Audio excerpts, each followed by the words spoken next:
کہ جب تم میری نافرمانی کرتے ہو تو میں ناراض ہو جاتا ہوں، اور جب میں ناراض ہو جاتا ہوں تو میں تم پر لعنت برسانا شروع کر دیتا ہوں، اور پھر یہ لعنت سات پشتوں تک جاری رہتی ہے۔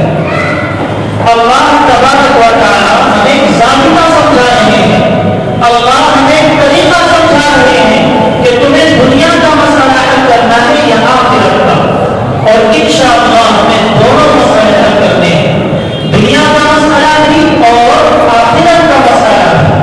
آپ کو اندازہ لگا سکتے ہیں کہ ایک ماچس کی تیلی جو آسمان سے نہیں اتری بلکہ اس دنیا کے انسانوں کی ایجاد کردہ ایک چیز ہے، اور اس سے اگر کوئی ماچس کی تیلی سے آگ لگائے اور وہ ہمارے بالوں میں، ہمارے کپڑوں میں، ہمارے جسم میں، ہمارے مال میں کوئی ایک ماچس کی تیلی لگا دے تو وہ ماچس کی تیلی اس کو جلا کر کے خالص کر دے گی۔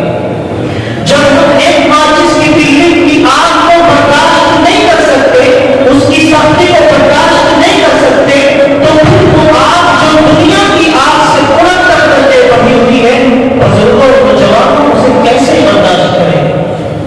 ہمارے اندر اتنی طاقت نہیں ہے، تو اس لیے بزرگوں اور جوانوں اللہ ہمیں راستہ بتا دیا کہ تمہیں دنیا کا مسئلہ حل کرنا ہے آخرت، اور انشاءاللہ ہمیں دونوں مسئلے حل کرنا ہے۔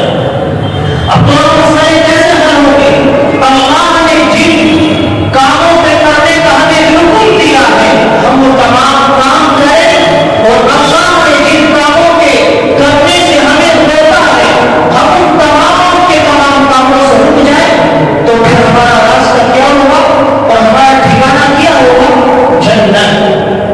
تو اگر اللہ کی رضا چاہتے ہو، اللہ کی خوشنودی چاہتے ہو، تو اللہ تبارک و تعالیٰ کو راضی کرنا ہوگا، اللہ سے معافی مانگنی ہوگی، اللہ کے سامنے رونا ہوگا اور دل جلانا ہوگا۔ اللہ تبارک و تعالیٰ تو غفور رحیم ہے، ارحم الراحمین ہے۔ اللہ اپنے ایک بندے سے 70 ماؤں کی برابر محبت کرتے ہیں۔ آپ اندازہ لگا سکتے ہیں کہ ایک ماں اپنے بیٹے سے یا اپنی بیٹی سے کتنی محبت کرتی ہے۔ اگر آپ 70 ماؤں کی ممتا کو ایک جگہ اکٹھا کریں گے، ایک جگہ جمع کریں گے، تو محبت کتنی زیادہ ہو جائے گی۔ کسی شاعر نے کیا خوب کہا ہے کہ موت کی آغوش میں جا کر کے سو جاتی